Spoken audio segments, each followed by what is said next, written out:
Frank Zappa being Frank Zappa for 8 minutes? Well, I think that what we do is very impulsive, especially what we do on stage. You know, it's things happen that are based on just that particular moment. Our show is a combination of pieces that we have rehearsed, which include blank spots during which anything can happen. And the things that happen are based on what happened to you that day when you woke up, or what happened on your way to the show, or what the audience is doing, or something like that. So the whole environment that I live in is part of the impulse that creates the music. Well, did your schooling have any effect on your way of thinking or musical thinking? Yes, my schooling had a great effect on my musical thinking. Positive, negative? It was all negative. Well, you were very avant-garde, at least the American way, when you performed your bicycle concerto. Do you consider yourself avant-garde now?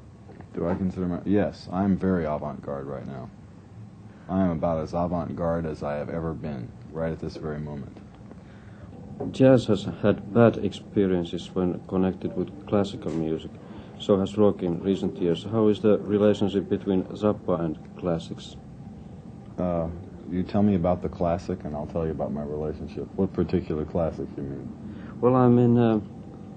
just a combination of rock and serious writing? Yeah, serious writing is the word. The basic problem of combining rock music with serious writing is whenever it's been done for a sensational exploitation type situation, a special concert perhaps, where I have been involved in one thing with the Los Angeles Philharmonic where they used the rock group to bring an audience to the orchestra, which was having trouble getting an audience. Oh. And what usually happens is the orchestra does not play with the same intensity, emotional intensity, as the rock group that is there. And so the performance never really comes off. And then you have acoustical problems of balancing the volume of the electric group against the acoustic group, and so forth. Is that too technical? No, not at all. You seem to be the only rock personality interested in modernist. I mean, like Varese and Stravinsky. Mm-hmm. How do you see and what do you think are their elements? How can you use them? Well, see, I'm not the only person who might be interested in Stravinsky. There are probably some others in rock now who are interested in that kind of music, but I believe I was the first one to bring those composers to the attention of a young record-buying public. And the thing that I enjoy about those composers is the harmonic language is a lot more interesting than the normal harmonic language that is used in pop music. Like, you know how rock and roll is constructed?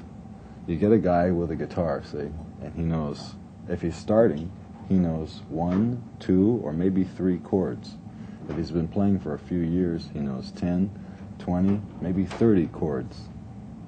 The chords themselves are not interesting because, you know, they're standard positions that you put your hand in on the guitar.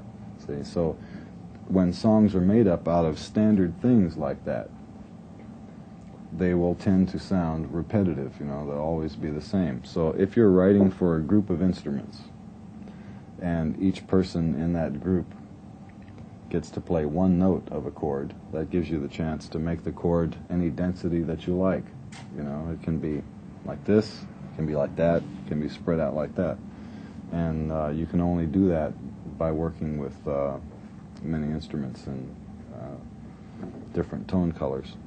And so that's what I've come to appreciate, especially in the writing of Varese, is the tone colors and the voicings of the chords.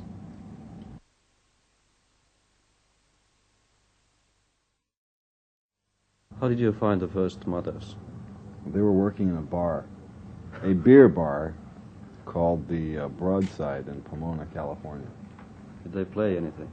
Did they play anything? Yes, I mean instruments. Oh yes. Well, they were playing instruments at the time. See, I got a phone call from Ray Collins, who is the lead singer from this group. Now, I had worked with Ray several times on records in '63. and he was working in this band at this bar, and they had a guitar player, and Ray and the guitar player had a fist fight, and he beat the guitar player up, and they didn't have a guitar player, so they called me and asked me to come down and substitute. So I went down there, and I said I would look at the band and see if I wanted to play with it, and I thought they were okay. It was Ray Collins on vocals and harmonica, Roy Estrada on bass, Jimmy Carl Black on drums, and a guy named Davey Coronado on tenor sax. And Davey was pretty much leading the band, see. So I got in there and I said, well, you know, we'll never get anywhere working in this beer bar. Let's learn some original material and go make records. And Davey Coronado said, no, if you play original material, you'll get fired from these beer joints, you know, because in those places they only want you to play what's on the radio. So I talked them into playing some original stuff, and Davey quit. And he's still working in a beer joint someplace in California. And then we got fired because Davey was right, you know. And we kept getting fired for about a year until we finally made a record. Mm. You had some difficulties with the name of the band. Yeah, because the record company that finally signed us didn't want to sign a contract with a group called the Mothers. Why? Because, do you want the real reason or you want a television reason? No, not Well, real reason. in the United States, the term mother is short for motherfucker. And the term motherfucker can be used a variety of ways. One way it means somebody who stuffs it up their mother, and another way it means a musician who is supposedly good on his instrument. And at the time, in the place where we were working, all the guys who were in the group were the best available in Pomona. Does that give you a rough idea of how sad it was in Pomona in those days? So I thought we should call the group the Mothers, which is, you know, as I explained, short for that other word. So the record company said, no, you'll never be able to sell any records like that. And they said, if you don't change the name of the group, we're not going to give you a contract. And they wanted to call it the Mothers Auxiliary, which is a name that is usually attached to parent organizations in the States. So I said, no, out of necessity, we will become the Mothers of Invention. Plato. That's right. And that's where it came from. Were Mothers the only bands that started to put political and social comments as a part of the stage act and music? And We were the first one to do it, first group to do it. There were other groups who did it, and they did it for the wrong reasons, I think. The Jefferson Airplane did it to make money, and the MC5 did it to be sensational. And you were... We just did it because, as a matter of fact, most of the rest of the guys in the group didn't want to do it. I had many arguments with Ray Collins, who is the lead singer of the group, about the lyrics to the songs. He didn't want to say those things, you know. Does Zappa music sell better now than 5 or 6 years ago? It sells faster. I think our biggest selling record, two biggest selling records, are Freak Out and Hot Rats. Freak Out because it's been available for almost 10 years, and Hot Rats because it sells steadily month after month and has sold a large quantity of records over a long period of time. The last two LPs sold fast but did not sell as much as the others.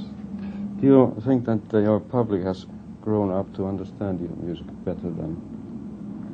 Well, I should think that after 10 years that they would get used to it a little bit more. You know, I don't know whether they understand it better, but it's not so shocking to them to see some of the things that we do.